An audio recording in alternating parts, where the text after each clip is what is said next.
لیکن اس سے پہلے بھی یہ فرما چکے ہیں کہ جب زینب کبریٰ اس دنیا میں آئی ہیں، سرکار دو عالم شہر میں نہیں تھے، جب شہر میں واپس آئے ہیں اپنے ہاتھوں پر اٹھایا ہے، اور اٹھانے کے بعد یہی جملے فرمائے ہیں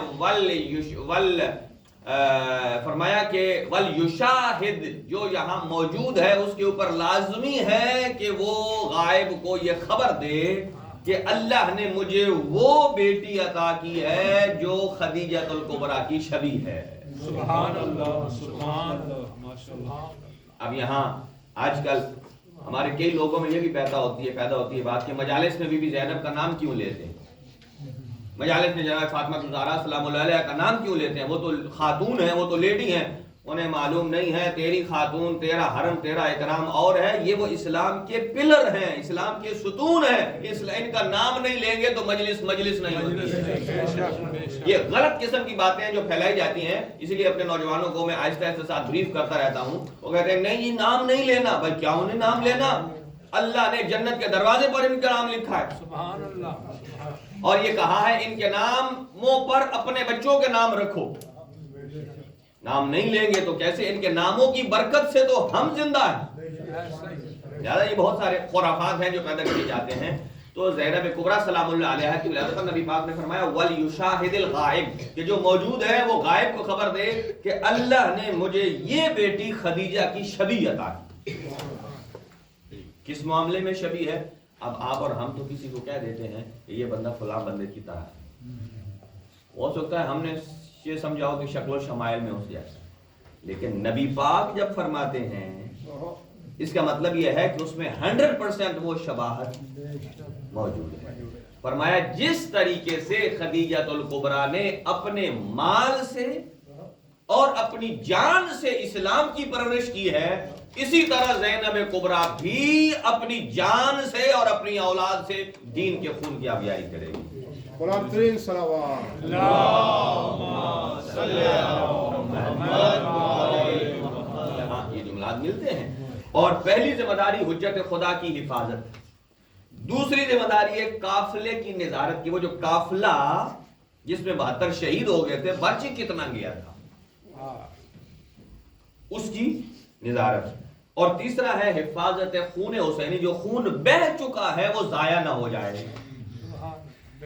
یہ تین، اور دوسرے علماء نے جو ہے وہ 4 اور پوائنٹ لکھے ہیں کہ جناب زینب کبریٰ سلام اللہ علیہ کی کہ اصول اسلام کا تحفظ، کہ کربلا جیسے میدان میں اپنے بھائی بیٹے مرا کے اصحاب مرا کے بھی اگر اسلام کے اصولوں کو کسی نے بچایا ہے تو وہ زینب بنت علی ہے۔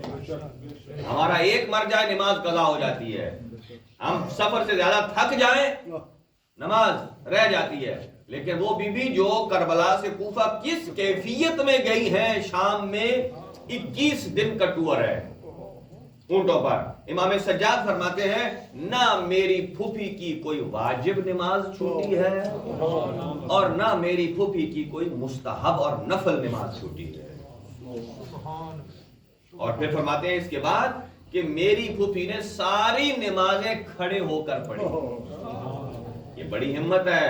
یہاں اگر کسی ماں کا ایک بیٹا مر جائے نا تو وہ کمر میں پٹکا باندھ کر تو وہ جناب دنیا اسے سہارے دینے لگ پڑتی ہے کہ ابھی گری، لیکن جس بی بی کے وہ شہید ہوئے ہیں کہ جن جیسا کائنات میں کوئی ثانی نہیں ہے، وہ کھڑی ہو کے نماز پڑھتی تھی۔ اور پھر فرمایا ایک مرتبہ زندان شام میں جب میری پھوپھی کو میں نے بیٹھے ہوئے دیکھا نماز پڑھتے ہوئے تو میں نے کہا پھوپھی اماں کیوں آپ کی طبیعت ناساز ہے؟ دیکھو کتنے دن سے بی بی زینب کبریٰ، یہ ہوتی ہے امامت کی حفاظت، کتنے دن سے یہ سلسلہ چل رہا ہوگا۔ کہا کہ اے میرا بیٹا سجاد، یہ جو ہم قیدیوں کو جتنا کھانا دیتے ہیں وہ کھانا پورا نہیں ہوتا، میں وہ کھانا اپنے بچوں میں تقسیم کر دیتی ہوں۔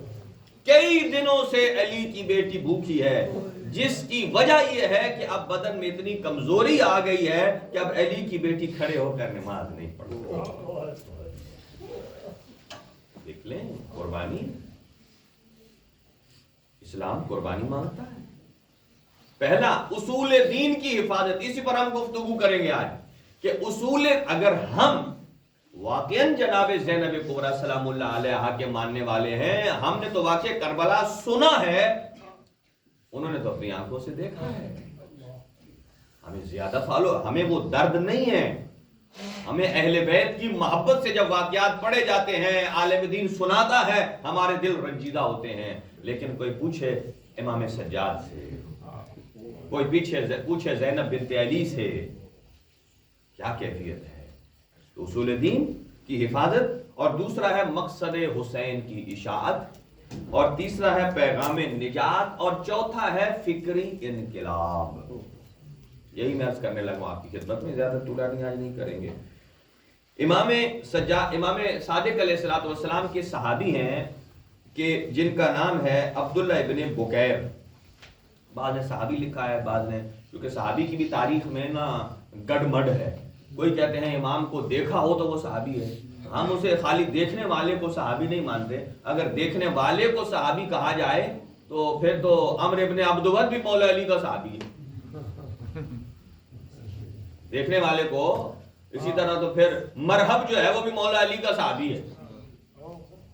اگر اس طرح دیکھا جائے تو خالی دیکھنا معیار نہیں ہے, بلکہ فالو کرنا معیار ہے کہ کس حد تک اپنے کردار کو اہل بیت کے کردار میں ڈھالا ہے. تو عبداللہ ابن بکیر کہتے ہیں کہ میں نے امام صادق علیہ السلام سے پوچھا, اور میں نے کہا اے فرزند پیغمبر, آپ ہمیں کچھ حدیث سنائیے. آپ نے فرمایا دیکھو اب تم نے پوچھا ہے تو میں تمہیں سناتا ہوں کہ ہم ایسے لوگوں کو دوست رکھتے ہیں جن میں انبیاء کی صفات پائی جاتی ہیں. ایسے لوگوں کو دوست رکھتے ہیں جن میں انبیاء کی صفات پائی جاتی ہیں. اب دیکھنا, ہم اگر اپنے آپ سے مخاطب ہوں تو ہم کو جا اور انبیاء کو جا, اسی سے تو ایک غلط نظریہ بنا ہے. وہ کہتے ہیں ہم کہاں مولا علی کو فالو کر سکتے ہیں. بھائی اللہ نے, رسول نے کب کہا ہے کہ تم علی جیسے بن جاؤ؟ آپ ساری زندگی بھی گھٹنے رگڑتے رہو تو علی کے ایک سجدے کا برابر بھی نہیں ہے. کس نے کہا ہے؟ ہمیں حکم ہے کہ آپ اہل بیت کو فالو کریں, جتنا کر سکتے ہیں اتنا آپ اہل بیت کو فالو کرتے جائیں گے اور اللہ کے قریب ہوتے جائیں گے. اہل بیت کو فالو کرتے جائیں گے, اللہ کے قریب ہوتے جائیں گے. یعنی اللہ نے ایک معیار رکھا ہے اپنے قرب کا کہ میرے قریب کون آنا چاہتا ہے, اہل بیت کے قریب ہوتا جائے. اہل بیت کے قریب کا مطلب کیا ہے کہ ان کی زندگی کو اپناتا جائے. اب ظاہر ہے مولا علی کی, جیسا وہ کہتے ہیں کہ ایک ضرب پوری ثقلین کی عبادت کے افضل. ثقلین کسے کہتے ہیں؟ دنیا اور آخرت میں جتنے بندے ہیں, اس جہان اس جہان, وہ ساری زندگی جتنی نمازیں پڑھیں وہ ساری جو ہے وہ مغلوب ہے, اور علی کی ایک ضرب. یہاں پھر شہید مطہری نے لکھا ہے کہ وہ یہ لکھتے ہیں کہ یہاں کمال کس کا ہے. مولانا نے تلوار سے ماری نا ضرب, کہا یہ کمال تلوار کا ہے یا کمال علی کے ہاتھ.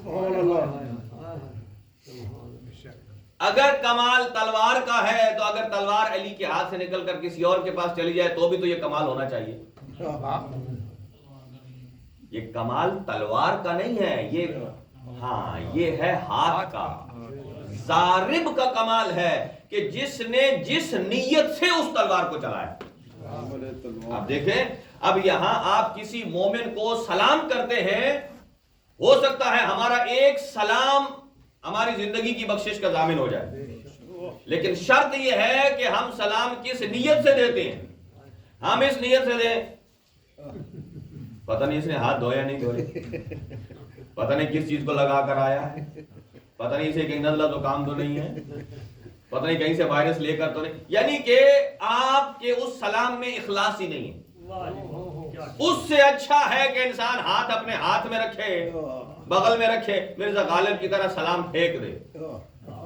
مرزا غالب کہتے تھے لوگ سلام دیتے نہیں ہیں, سلام پھینکتے ہیں. جیسے ہم دور سے کہتے, آج کل مجالس میں ایک نیا ٹرینڈ شروع ہوا ہے کہ جو آگے بندے بیٹھتے ہیں وہ تو بولتے ہیں, نعرہ شارہ مارتے ہیں, جو پیچھے بیٹھے ہوتے ہیں نا وہ بولتے نہیں ہیں, وہ خالی ہاتھ اوپر کر کے ایسے ایسے کریں.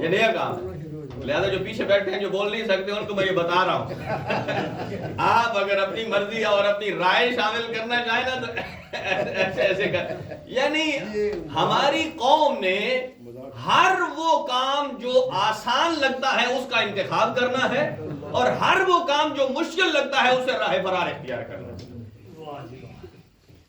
ہاں جی، لہذا اور بہت ساری اور تربیت کی جب بات آتی ہے، میں پہلے یہ حدیث سنا لوں پھر آتا ہوں، کہ فرمایا کہ ہمیں وہ افراد پسند ہیں جن میں انبیاء کی صفات ہے۔ تو انبیاء کی صفت اچھی ہے، جیسے کہ مولا علی امام ہیں، یہ سنیے، یہ ہمارے ہاں تھیوری ہے اور برجستہ عقیدہ ہے، جیسے امام کائنات کے سارے لوگوں پر فضیلت رکھتا ہے، غالب ہے، ایسے ہی امام کے اندر جتنی صفات ہیں وہ صفات بھی امام ہیں۔ سبحان اللہ۔ امام کا علم بھی تمام لوگوں کے علموں کا سردار، امام کی سخاوت بھی تمام لوگوں کی سخاوت کی امام ہے۔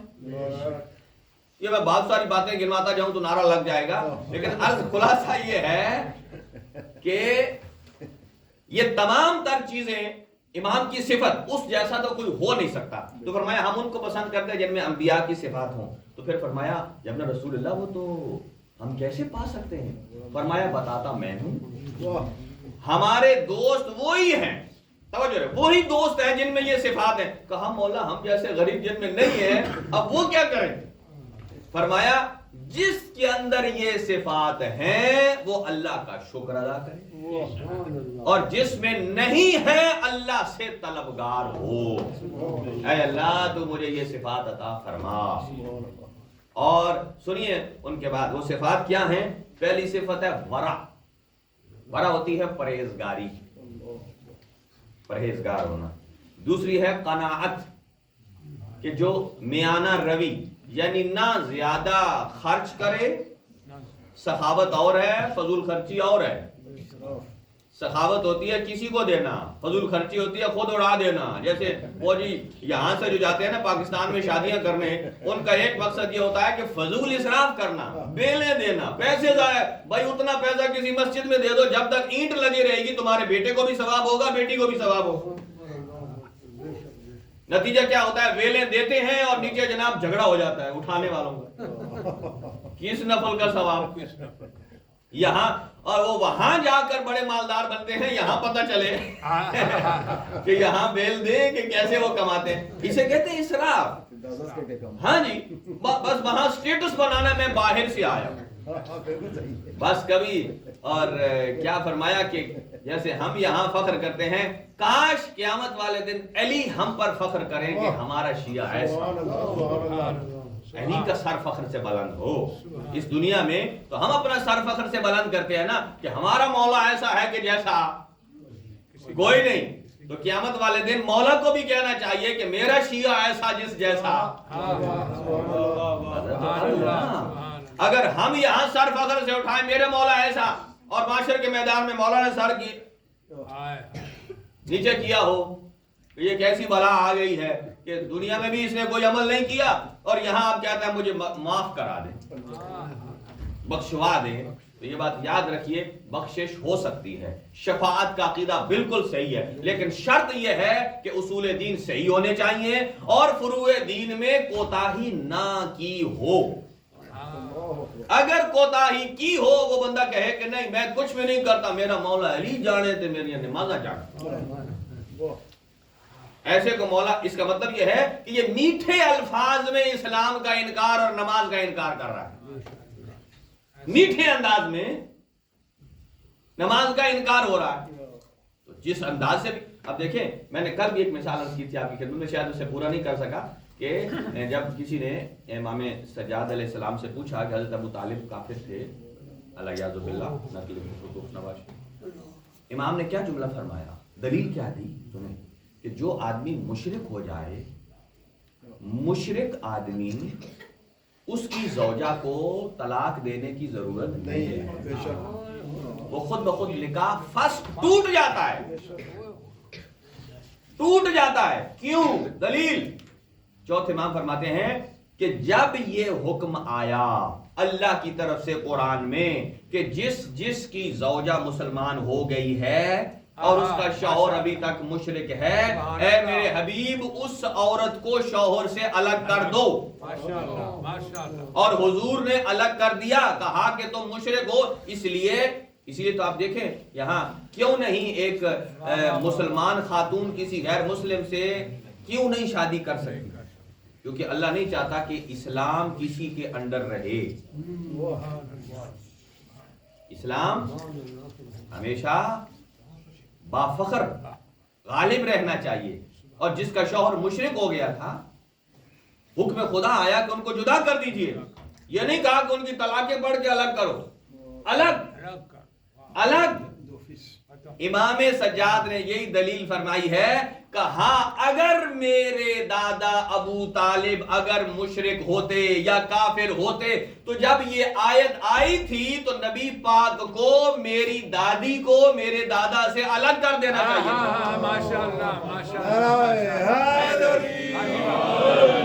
تو میرے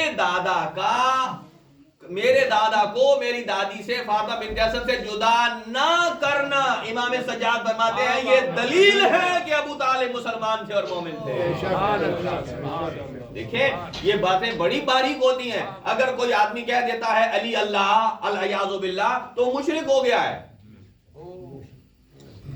جو آدمی کہہ دیتا ہے، دیکھیں آج میں نوجوانوں کو بتا رہا ہوں کہ ہمارے ہاں اصل میں جو اسٹوڈیو میں ابھی ویڈیو جو نوحے اور قصیدے آ گئے، انہوں نے بیڑا غرق کر دیا عقیدے کا. ابھی ایک وائرل ہو چکی ہے جس میں وہ پڑھتا ہے کہ اللہ نے تو 14 کو خلق کیا ہے، باقی کائنات کو 14 نے خلق کیا ہے.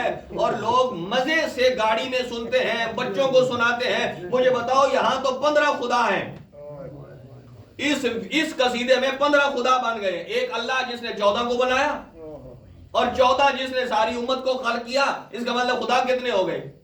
15. اور ایک سے زیادہ خدا ماننے والے 2 والا مشرک ہے تو 15 والے کا کیا بنے گا؟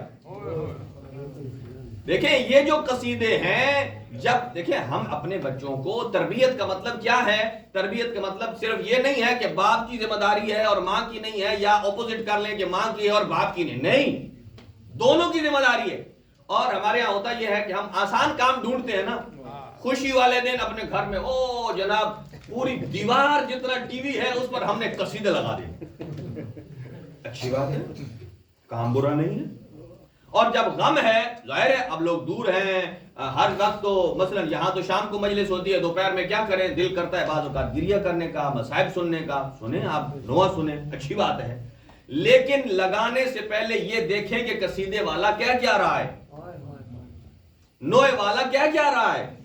بعض اوقات نوحے میں اہل بیت کی توہین ہو رہی ہوتی اور یہی قصیدہ اس نے پڑھا ہے، اور اب ساری دنیا کے جتنے ہمارے مکتب تشیع کے علماء ہیں یا ذاکرین ہیں وہ احتجاج کر رہے ہیں اس پر. یہ اس نے کیا کہا ہے کہ اللہ نے 14 کو بنایا، 14 نے سب کو بنایا. یہ تو واضح شرک ہے. اور ایسا مشرک اگر کوئی عقیدہ رکھتا ہے تو اسے اپنی زوجہ کو طلاق دینے کی ضرورت نہیں ہے، اس کی زوجہ اس سے فارغ ہے. نمبر 1 یہ تو ایک مسئلہ بتایا. دوسرا جیسے ہی اس نے شرک کیا وہ نجس ہو گیا. اب اگر کوئی آدمی اس کے ساتھ مصافحہ کرتا ہے، گیلا ہاتھ لگاتا ہے تو اس کا حکم نجس ہے. اپنے کپڑے، ان کپڑوں سے نماز نہیں ہوگی. پھر کتنی باریک باتیں ہیں. قصیدہ سب اچھی چیز ہے ہاں، لیکن اب کیا کرے، کہاں کہاں روئے آدمی، کدھر کدھر روئے آدمی. اب ایسی بات کریں، اب ایسی بات تو آپ واہ واہ کر رہے ہیں، آپ کے علاوہ تو کوئی واہ واہ کرتا بھی نہیں. پتہ نہیں آپ ہی کرتے ہیں لیکن آپ ہی واہ واہ کرتے ہیں نا. اصل یہ درد دل ہے، آپ کی اولاد ہے، میری اولاد ہے. دیکھیں جو سورس میڈیا کا آپ کی اولاد کے ایکسس میں ہے وہی میری اولاد کے ایکسس میں بھی ہے. اگر ہم اپنی اولاد کو نہیں بتائیں گے، ہم اپنے بچے کو صرف جناب اس کو قصیدہ لگا کر بیٹھا دیں گے، آگے پتہ نہیں وہ بچہ نے یاد کر لیا.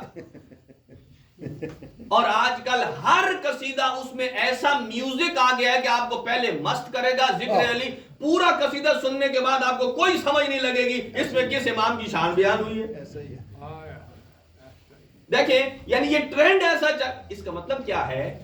دیکھیں ایک آدمی مسجد میں نماز پڑھ رہا تھا، اپنی داڑھی کے ساتھ کھیل رہا تھا ایسے، نبی پاک نے اسے بلایا ادھر آ جا، وہ اپنی نماز پڑھتا، ختم کر کے آئے، جی نبی پاک جیسے ہوتا ہے، یا رسول اللہ جی ہاں، تو میں اس وقت کیوں نہیں آیا؟ میں نماز پڑھ رہا ہوں۔ کہا مجھے کیا مانتا ہے؟ کہا نبی، تو نبی کون ہوتا ہے؟ نبی کی آنکھیں تیری آنکھوں جیسی ہیں، میری آنکھیں دیکھ رہی ہیں کہ تو نماز نہیں پڑھ رہا، سبحان اللہ سبحان اللہ، تو کہتا ہے میں نماز پڑھ رہا ہوں۔ ایسا ہی ہے، فرمایا تو نماز جو پڑھ رہا ہے وہ اٹھک بیٹھک ہے، اس کے اندر روح نماز نہیں ہے۔ آج کل یہ جو ٹرینڈ ہے، مجھے پتا ہے یہ 3 دفعہ میرے پیچھے بھی آئے گا، آپ کو بات بیان کرنی چاہیے جی ہاں، اس لیے کہ میں کسی سے نہیں ڈرتا ہوں، جو چیز کم از کم میں اپنے نوجوانوں کو بتا سکتا ہوں، یہ میرا حق ہے، شرعی فریضہ ہے۔ اس لیے کہ آج کل کے جو قصیدے ہیں، میں سب کی بات نہیں کر رہا، دیکھیں بات جب ہوتی ہے، بات اس کی ہوتی ہے کہ جس میں خرابی ہے، ہاں، وگرنہ صوت اور لحن کسے کہتے ہیں؟ سر۔ سر تو ایک عطیہ پروردگار ہے، سر جو ہے یہ ایک عطیہ پروردگار۔ اللہ نے کیوں کہا رتل القرآن ترتیلا، قرآن کو ایسے خوبصورت پڑھو کہ سننے والے کے دل میں اتر جائے۔ سر گناہ نہیں ہے، اچھی کلام، اچھے انداز سے گفتگو کرنا، ایسے انداز سے اہل بیت کے فضائل پڑھنا، اہل بیت کے مسائب پڑھنا کہ جو دلوں میں راسخ ہو جائے، بلکہ یہ وقت کی عین ضرورت ہے۔ لیکن شرط یہ ہے، میں آپ کو ایک مثال دوں، مثلا مجھے بتائیں آج مولا امام زمان آ جائیں، اللہ کرے مولا تشریف فرما ہو، ہماری گناہگار آنکھیں دیکھیں، مجھے بتائیے کم از کم الظاہر جو سملر لباس ہے وہ تو میرے پاس ہے۔ اگر امام آ جائیں تو میں امام کو، اگر امام کہے مجھے ابا دے دو، کوئی اسے کہتے ہیں ابا، تو میری غیرت یا ایمان کیا کہے گا کہ میں اپنی اتار کے دوں؟ سوچ کے جواب دیجیے کہ میں اپنی اتار کے کہوں امام کو ضرورت ہے دے، کیا کروں گا؟ نہیں لا کے دوں، اس لیے کہ یہ مجھ گناہگار پہ لگی ہے۔ میں جو امام کی دنیا میں شان بیان کرتا رہا ہوں کہ میں امام کو وہ ہدیہ دوں، امام کو وہ صلوات دوں، امام کو وہ ہدیہ تحفہ دوں کہ جو کسی اور کے پاس نہ ہو، یعنی میں اپنا اترا ہوا کپڑا اپنے امام کو نہیں دے سکتا، بنتا بھی نہیں ہے۔ بھائی میرے امام کی شان یہ ہے، امام کا اترا ہوا میں پہنوں یا اپنے پاس رکھوں میرے لیے باعث برکت ہے، کسی کا اترا ہوا امام کو پہنانا درست نہیں ہے۔ اب سمجھ آ گئی بات؟ اب سنیے، جب اہل بیت کا ذکر ہو تو کون سی سر میں کرنا چاہیے؟ کسی گانے کی اتری ہوئی سر سے یا کسی نئی سر سے؟ یا تو دیکھیں کسی گندے گانے کی سر اتار کر وہ ہم اس کو میں امام کے ذکر پر ڈال دوں، کسی کی اتری ہوئی، پہلے تو اس کی کیفیت ٹھیک نہیں ہے، دوسرا کسی کی اتری ہوئی جو ہے سر میں امام کے نام کے اوپر غلاف بنا کر ڈال دوں، کیا ہوگا؟ اس کا نتیجہ یہ ہوگا کہ اس میں سے نام اہل بیت کا لے رہا ہوں گا، روح اہل بیت اتر جائے گی، نام علی کا ہوگا، امام حسن کا ہوگا، اور لوگ متوجہ کس پر ہوں گے؟ اور اس گندی چیز کی طرف ہوں گے۔ ایسا ہی ہے، جب ہم اپنا اترا ہوا لباس امام کو نہیں دیتے تو ان چیزوں میں آج ہمیں دیکھیں، آج کوئی آدمی کسی کا ہاتھ پکڑ کے روکنے والا نہیں ہے۔ کوئی آدمی اگر غلط چیز بھی کھا رہا ہوگا نا تو آج، یعنی اس کا مطلب یہ نہیں ہے کہ دو لوگوں میں جرأت نہیں ہے، اس کا مطلب یہ ہے کہ اخلاقیات کے خلاف سمجھا جاتا ہے، آزادی کے خلاف سمجھا جاتا ہے کہ کوئی آدمی غلط چیز کھا رہا ہے تو آپ اس کو ہاتھ بھی نہیں پکڑتے، صرف دور سے کہہ سکتے ہیں بھائی یہ کام نہ کریں، لیکن ہاتھ پکڑ کے تو کوئی نہیں کہہ سکتا، ہر آدمی آزاد ہے۔ لیکن کم از کم ایک اسلام کی مکتب تشیع کی ایک تھیم ہے۔ تھیم کا مطلب کیا ہے کہ اس دائرے سے اوپر نکل جائیں گے تو بھی غلط ہے، نیچے آ جائیں گے تو بھی غلط ہے۔ لہذا اپنے ہاں جو گھر میں قصیدہ لگائیں، پہلے دیکھیں تربیت کا مطلب یہ نہیں، اب کئی دوست ہیں وہ ہمارے جو ہیں وہ کہتے ہیں آغا صاحب ہمیں کوئی قرآن پڑھانے والا بندہ دے دیں، کوئی لیڈی ہو بچوں کو پڑھائے، بندہ ہو پڑھا دے، ٹھیک ہے ہم دے دیتے ہیں۔ اب اگلی بات سنیں، کہتے کیا ہیں؟ وہ کہتے ہیں کتنے پیسے لیں گے؟ مجھے بتائیں، اپنے بچوں کو ہم بازار لے جاتے ہیں، ہمارا بچہ جس کلفی آئس کریم پر ہاتھ رکھتا ہے ہم وہی کھلاتے ہیں، کوئی کمپرومائز نہیں ہے۔ لیکن دین کے معاملے میں ہم جناب بارگیننگ کرتے ہیں، 25 لے لے، 20 لے لے، 50 لے لے۔ اچھا اس میں پھر ٹھیکہ دے دیتے ہیں، دین کا ٹھیکہ، وہ جو 25-20 منٹ میں آیا وہ ہمارے دین کا ٹھیکہ دار ہو گیا ہے، اور بس اب ہم خالی، ہم فارغ، ہمارا فرض ادا ہو گیا، اسی نے جو کچھ کرنا ہے۔ بھائی وہ تو 25 منٹ کے لیے آپ کے بچے کو پڑھا رہا ہے، ساری دن اگر آپ وہ قصیدہ لگائے رکھیں گے کہ اللہ نے 14 کو بنایا، 14 نے مخلوق کو بنایا، اس کی تربیت تو گئی۔ لہذا جب تک پیرنٹ خود دیکھیں گے نہیں، 24 گھنٹے باپ ماں کے پاس ہوتا ہے بچہ، جب تک ہم نہیں دیکھیں گے، گھر میں ہمارا چھوٹا بچہ اگر کوئی غلط چیز کھا رہا ہو تو فوراً ہم اس کا ہاتھ پکڑ لیتے ہیں۔ اچھا ایک مجھے آپ بات بتائیے، ہمارا چھوٹا بچہ کوئی ہو دودھ پیتا، آپ نے کبھی اسے بادام دیا ہے کھانے کو؟ یا 2 سال کے بچے کو کہیں بیٹا میرے دانت تو نہیں ہیں تو مجھے یہ ذرا اخروٹ توڑ دے، کبھی کہا ہے؟ آپ کہیں گے مولانا صاحب کیسی بات کر رہے ہیں؟ بھائی میں ایسی بات کر رہا ہوں، آپ کرتے ہیں۔ جیسا کہ چھوٹے بچے کو اخروٹ آپ دیں، اس کے تو دانت ہی نہیں ہیں، ایک تو اس کا منہ پھٹ جائے گا۔ یہی وجہ ہے پہلے پیدا ہوتا ہے دودھ ملتا ہے، اس کے بعد سیریال، پھر جناب پھل فروٹ، پھر روٹی، پھر اس طرح بھاری بھرکم چیزوں پر جیسے جیسے عادی ہوتا ہے۔ ہمارے بچے جو ہوتے ہیں، ہم ان بچوں کو ابھی وہ دودھ کے لیول پر ہیں تو ہم انہیں دینی خوراک اخروٹ والی دے دیتے ہیں، دینی خوراک اخروٹ والی دے دیتے ہیں۔ اب وہ کہاں چبائے گا؟ اسے کوئی سمجھ ہی نہیں آئے گی۔ لہذا جہاں عالم دین کا کام ہے، کسی سے قرآن سکھاتا ہے، گھر میں والدین کے لیے ضروری ہے کہ چیک کرے۔ آج کل جس چیز نے زیادہ خراب کیا ہے وہ یہ کیا ہے؟ تھوڑا بچہ رو رہا ہے نا، سوشل میڈیا لگا کے یہ لے، وہ ایسے ایسے کرتا رہے گا، ایسے ایسے کرتا رہے گا نا، اس کی آنکھوں میں وہ سکرول ہو رہا ہے۔ اسی لیے پاک پیغمبر نے فرمایا بچپنے میں سیکھا ہوا علم لوہے کے اوپر لکیر ہے، اور بڑھاپے میں سیکھا ہوا علم ریت کے اوپر لکیر ہے۔ اور جب اس پر لوہے کی لکیر کے مارنے کا ٹائم آتا ہے تو ہم موبائل لے دیتے ہیں، اور موبائل پہ آپ یہ نہ سمجھیں کہ وہ ٹائم پاس کر رہا ہے، اس کے اندر لوہے پر لکیر لگ رہی ہے۔ یہ جو دماغ میں جا رہی ہیں نا چیزیں، یہ لوہے پر لکیر لگ رہی ہیں۔ کل تھوڑا سا آپ ادھر ہوں گے تو وہی دیکھے گا، اس کو روک لے گا ادھر۔ اس کا مطلب کیا ہے کہ ہم ظلم اپنے بچوں کے اوپر خود کر رہے ہیں۔ یعنی جب تک والدین نظر نہیں رکھیں گے، اور میں دوسری گزارش کروں، کئی چیزیں حرام نہیں ہوتی، حرام نہیں، مکروہات میں سے بھی نہیں، مباح ہیں، لیکن ان کا استعمال بھی بڑا اثر رکھتا ہے۔ جیسا کہ جتنے افراد یہاں نیاز تبرک لاتے ہیں، میں پرسنلی ان سے گزارش کر رہا ہوں کہ وہ چیزیں نہ لائیں جو کسی کو فائدہ دیتی ہیں۔ آپ جوس لے آئیں، پانی کی بوتل لے آئیں، سمجھ گئے ہیں نا؟ اب وہ چیزیں وہ جو لال لال ہیں، سبز سبز ہیں، کالی کالی ہیں۔ کسی نے کہا مولانا صاحب جی، میں نے کہا تمہیں کون سا ڈرنک پسند ہے؟ کہتا ہے مجھے تو وہ پسند ہے۔ میں نے کہا کیوں؟ کہتا ہے چونکہ غازی عباس کا علم کالا ہے۔ اب اندازہ لگائیے، مولا غازی عباس کا مجھے وہ علم کالا ہے، اس لیے مجھے وہ کولڈ ڈرنک کالی پسند ہے۔ بھئی ایسی چیزیں، چلو آپ بہت ساری چیزیں آپ اپنے گھر میں بھی اوائڈ کرتے ہیں، ہو سکتا ہے ایک چیز اچھی جو لانا چاہتے ہیں وہ مہنگی ہو، لیکن آپ کم مقدار میں لے آئیں، کم از کم اس کا حق تو ادا ہو۔ غیر محسوس طریقے سے ہم اپنے دشمن کو بھی مضبوط کر رہے ہیں، اور کل وہی پالیسیاں بنا کر ہمارے بچوں پر فٹ کرتا ہے، پھر ہم کہتے ہیں کہ حل من ناصر، کدھر آیا اللہ کی مدد، کدھر گئی؟ بھئی ہم اپنے ہاتھوں سے بگاڑ رہے ہیں۔ اور پھر کئی لوگ کہتے ہیں بھئی اس سے اس کا کیا ہوتا ہے؟ بھئی جو حضرت ابراہیم کو عورت بچانے آئی تھی، کہا تیرے پاس کیا ہے؟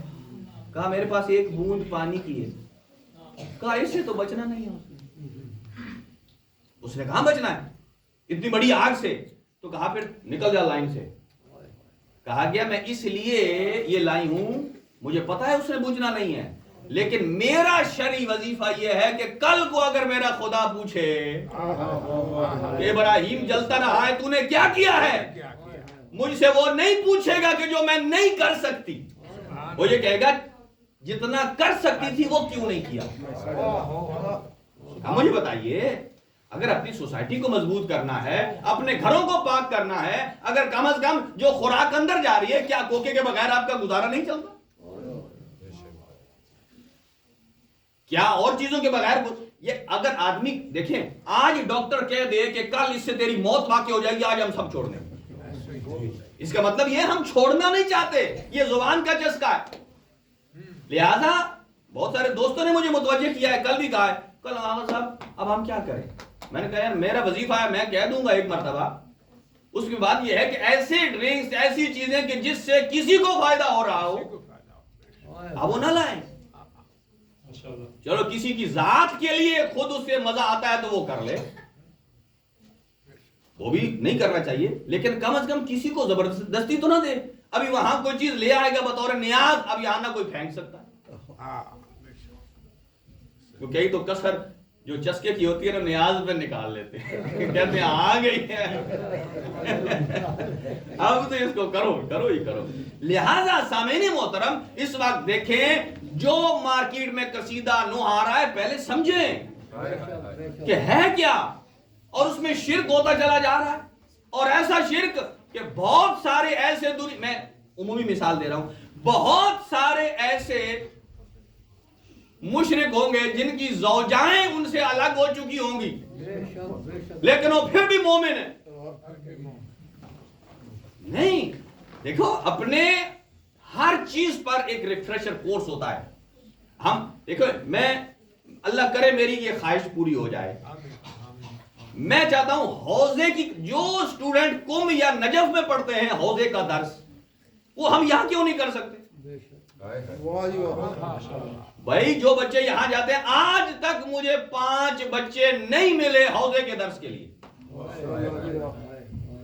بس چھوٹا چھوٹا کلمہ پڑھا لیا، یہ پڑھا. دیکھیں کب تک ہم اپنی مضبوط استوار بنیادیں قائم نہیں کریں گے. دیکھیں کوئی اپنی لائف میں سے الگ ٹائم نکال کر وہاں جائے، پڑھے، رہے، خرچہ وہ الگ، یہاں رہ کر بھائی یہ گناہگار بندہ جو پڑھا کر آیا دوسروں کو، کیا یہاں نہیں پڑھا سکتا؟ لیکن مجھے آج تک 5 بندے نہیں ملے جو حوضوی اور دینی تعلیم پڑھنا چاہتے ہوں، نہیں ملے. پر ادھر ادھر 1-2 دن، اچھا پہلے سوک پلاس کہا کہ چلو سامنے پڑھاتا ہوں، کیونکہ یہ کلاس اسپیشل ہوتی ہے، یہ عمومی نہیں ہوتی، چونکہ حوضے کا درس ہلکا نہیں ہوتا، بڑا بھاری ہوتا ہے، بنیادی علوم ہے اس کے اندر. اچھا تو اس میں اکٹھے نہیں ہو سکتے، ٹائمنگ یہ وہ. پھر میں نے کہا چلو ورچوئل کرتے ہیں، تو لوگ مجھے خوش کرنے کے لیے ویڈیو آن کر دیتے کہ وہ سمجھے کہ یہ میرے ساتھ لگا ہوا ہے، میں اپنی طاقت کے ساتھ لگا ہوا اس کو علم دے دوں، یہ جناب کل پورا ہو جائے. پتہ نہیں وہ اس موبائل پر آن کر کے دوسرے پر گیم کھیل رہے. اس کے بچے نے مجھے بتایا آغا صاحب آپ پڑھا رہے تھے، میرا بابا گیم کھیل رہا. اللہ اکبر. یعنی ہم کدھر چلے گئے مجھے بتائیے؟ اس طریقے سے اگر 100 سال بھی ہم یہ لگے رہے نہ ہم ایک قدم آگے جائیں گے بلکہ پیچھے ہی پیچھے جائیں گے. لہذا ان تمام چیز، جب تربیت کی بات آتی ہے، اس تربیت میں یہ بہت بڑا ایک عنوان ہے کہ جس میں ہر باپ کے لیے فرض ہے کہ وہ باپ کے لیے، ماں کے لیے اپنی اولاد پر نظر رکھے، انہیں دیکھے. اور باقی ہم کوشش کر رہے ہیں یہاں جس حد تک ہوتا ہے. ابھی ہم نے پاور پوائنٹ کے ساتھ اور تمام جتنے ہمارے فقہی مسائل ہیں ان کو پکچرز کے ساتھ ہم نے دکھایا ہے تاکہ بچے پکچر سے زیادہ مانوس ہوتے ہیں. آپ بھی ہمارے ساتھ مدد کریں گے تو یہ کام اچھا ہوگا. اور امام صادق علیہ السلام سے جب پوچھا مولا وہ صفات کون سی ہیں، امام نے فرمایا ایک ہے ورع، قناعت، اسراف نہیں کرنا، درمیانی راستے میں رہنا ہے. اور تیسرا فرمایا شکر خدا کرنا ہے، حلم، صبر، حلم ہوتا ہے اپنے برداشت کا مادہ. حلیم جو ہوتا ہے نا، کسی نے کہا کہ نبی پاک حلیم اس لیے تھے کہ انہوں نے حلیمہ سعدیہ کا دودھ پیا. یعنی لوگوں کے ایسے ایسے خرافات ہیں، یعنی میں آپ کو بیان نہیں کر سکتا. ہاں جی، بہت سارے ایسے. تو اس کے بعد سخاوت. سخاوت بہت بڑا فیکٹر. سخاوت صرف پیسہ دینا سخاوت نہیں ہے. ہم نے سمجھ رکھا جو پیسہ دیتا ہے وہ سخاوت ہے. یہ کسی کو علم سکھانا یہ سخاوت ہے. مسکرا کر کسی سے بولنا، کسی کی مشکل کو سننا، یہ سخاوت ہے. بہت ساری چیزیں.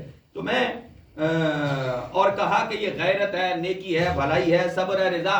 پھر امام فرماتے ہیں یہ جو 12 قسم کی صفات ہیں یہ انبیاء کی ہیں، اور اگر کوئی ان 12 صفات کو ایک جگہ دیکھنا چاہتا ہے، وہ مولا علی والی روایت نہیں ہے کہ اگر انبیاء کے فضائل دیکھنے ہیں تو کہا ان 12 صفات کو اگر کوئی یکجا دیکھنا چاہتا ہے تو اس کے لیے بہترین اور موزوں شخصیت ہماری پھوپھی زینب کبریٰ سلام اللہ علیہا. ہماری پھوپھی زینب کبریٰ. اور پھر وہ فرماتے ہیں کہ ان میں سے ایک ہے امانت. امانت. کہا ہماری پھوپھی نے جس طریقے سے امانت کا حق ادا کیا ہے، بی بی کے پاس ایک اسلام کی امانت، ایک امام سجاد کی امانت، اور تیسرا ہے امام حسین کے سینے کا تعویذ. آج شہادت علی بی بی زینب کبریٰ سلام اللہ علیہا. اور یہ وہ بی بی ہے، اگر میں خلاصہ کروں، ان دونوں بہن بھائی مظلوم ہیں. یہ اتنے مظلوم ہیں، ایک مظلوم کربلا اور ایک مسافر شام. شاید آپ میرے اس پہلے جملے تک پہنچ جائیں. دونوں بڑے مظلوم ہیں، لیکن دونوں میں سے مظلومیت زیادہ کس کی ہے؟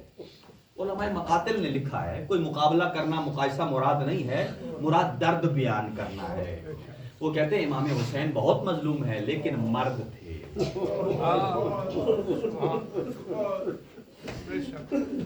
لیکن علی کی بیٹی عورت ہے. دوسرا سنیے گا جملہ، کہا امام حسین مظلوم ہیں لیکن صبح عاشور سے لے کر عصر عاشور تک امام حسین نے تیر کھائے، نیزے کھائے، تلواروں کے زخم کھائے، سے شعبہ تیر بھی کھائے. کہا عصر عاشور کے وقت حسین کی مظلومیت ختم ہو گئی. حسین کی مظلومیت عصر عاشور میں ختم ہو گئی. کہا لیکن زینب اس سے بڑی مظلوم ہے کہ زینب کی مظلومیت عصر عاشور ختم نہیں ہوئی. زینب کبریٰ نے کربلا سے جو شام تک کا سفر کیا ہے وہ 21 دن کا سفر ہے، اور علی کی بیٹی کربلا سے کوفہ گئی ہے، اور کوفہ سے شام تک علی کی بیٹی کی کمر پر مسلسل دیا. اجرکم اللہ. اللہ ان اٹھتی ہوئی آوازوں پر رحم فرمائے. اللہ آپ کو سوائے غم شبیر کے کوئی غم نہ دے. عزادارو دیکھیں مستور کتنی شجاع ہے. علامہ اعجاز حسین فرماتے ہیں اللہ تعالیٰ ان کو شفا عطا فرمائے. وہ فرماتے ہیں کہ بی بی کا ایک لقب ہے بطلۃ کربلا، کربلا کی شیر دل خاتون. فرماتے ہیں اس جیسی دلیر کسی بی بی پر نہ آسمان نے سایہ کیا ہے اور نہ کسی زمین نے ایسی دلیر بی بی کو اپنے اونٹ پر سوار کیا ہے. کہا کیسے؟ فرماتے ہیں دیکھیے کہ کوئی بھی عورت ہے نا، خاتون، وہ 2 کام نہیں کر سکتی. کون سے 2 کام؟ ایک، اپنے بھائی کو ذبح ہوتے نہیں دیکھ سکتی.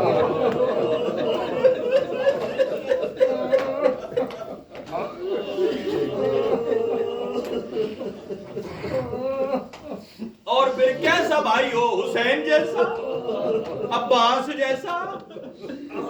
ہر شہید پر بی بی نے اس کا بیان کیا ہے. جب اکبر گرے نا تو کہا وہاں اکبرا، اصغر کے لیے کہا وہاں اصغرا، قاسم کے لیے وہاں قاسمہ. سنیں گے. لیکن جب عباس زین سے زمین پہ آئے نا, بی بی نے یہ نہیں کہا واہ عباس آئے, ایک مرتبہ کہا واہ حجابہ.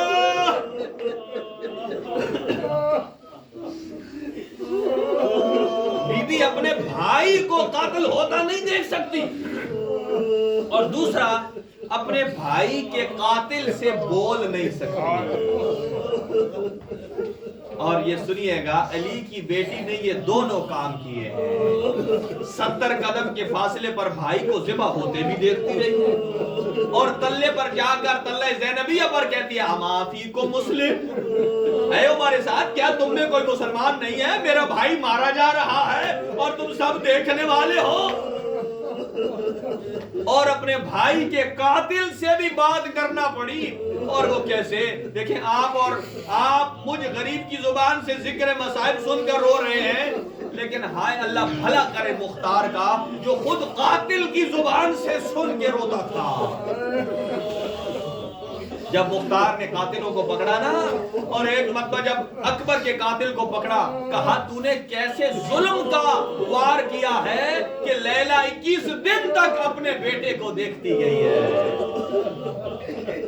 یہاں تو کسی کے ہاں کوئی جوان بیٹا مر جائے نا تو خواتین کو سب سے آخر میں چہرہ دکھاتے ہیں, کہتے ہیں تھوڑی دیر چہرہ دیکھ لے, پھر کہتے ہیں ہٹا دیجئے کہیں ایسا نہ ہو کہ یہ خاتون مر نہ جائے. مجھے بتائیے تھوڑی دیر کے لیے جو اپنے بھائی کا چہرہ دیکھنے سے مرتی ہے, ہائے زینب اولیاء کہ جو کربلا سے شام تک اپنے بچوں کا بھی لاشا نو کے سنا پر دیکھتی رہی.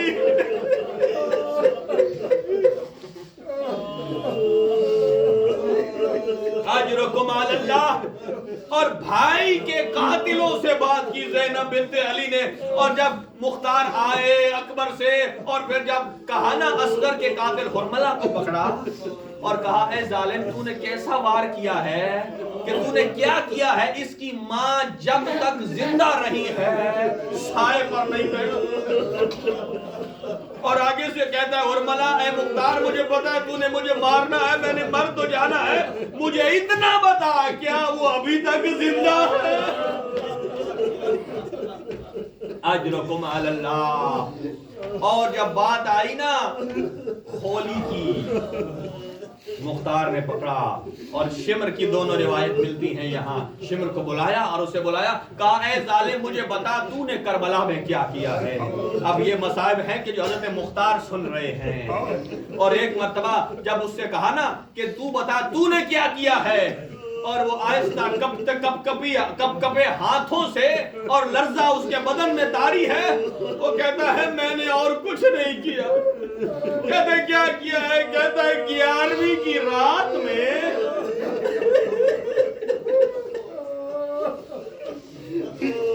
کہتا ہے کہ 11ویں کی رات کو میں نے زینب کبریٰ کی چادر میں ہاتھ ڈالا.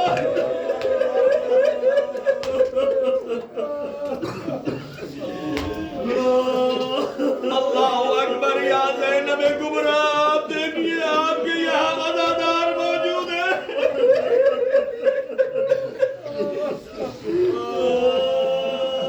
کہتا ہے میں نے زینب عالیہ کی چادر میں ہاتھ ڈالا. عزاداروں جب اس نے یہ جملہ کہا حضرت مختار کھڑے ہوئے تھے زمین پر گر کہا تو نے میری آقا زادی کی چادر میں ہاتھ ڈالا ہے.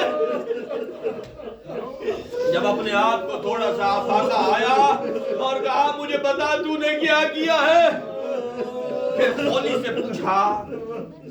کہتا ہے خولی کہتا ہے کہ میں نے روز عاشور اتنا علی کے بیٹوں کو نہیں مارا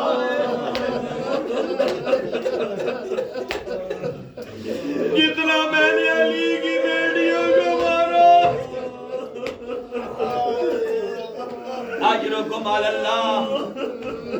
جب کہتے ہیں چاروں طرف سے گریا ہو جائے نا, کوئی معصوم ہستی آئی ہے, میں کہتا ہوں جب بی بی زینب کا گریا ہوتا ہے نا بس ہے, پتہ نہیں گریا زیادہ کیوں ہوتا ہے, میں سوچتا رہتا ہوں.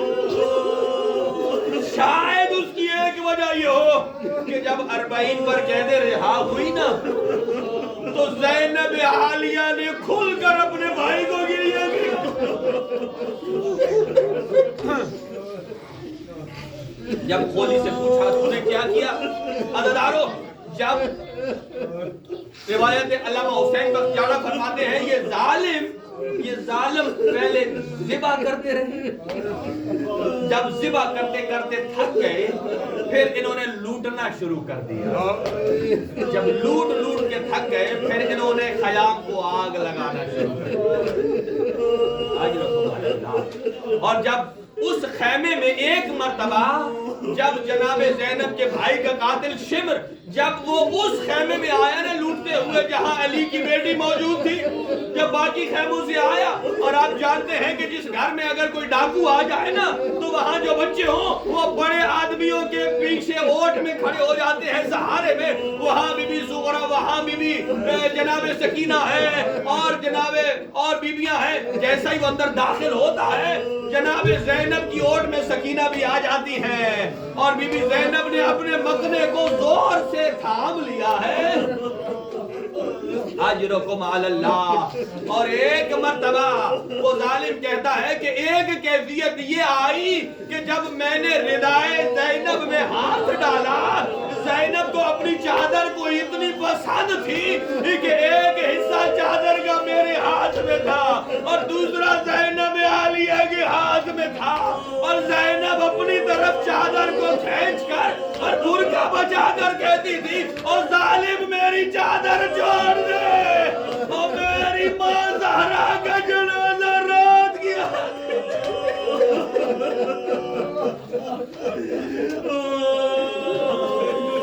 اجرکم علی اللہ۔ بس اس سے زیادہ میرے خیال گنجائش نہیں ہے۔ ایک روایت جب یہ جملہ حضرت مختار نے سنا اور پھر کہا، اے ظالم بتا اس کے بعد کیا ہوا؟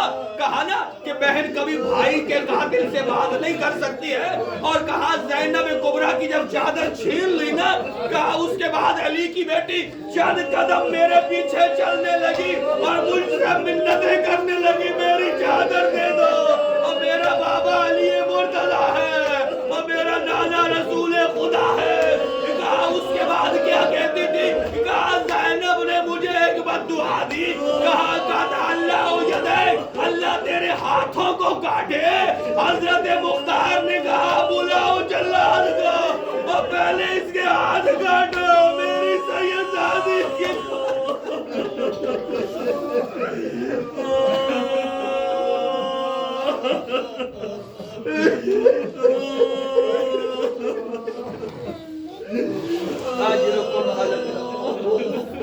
ماتم حسین۔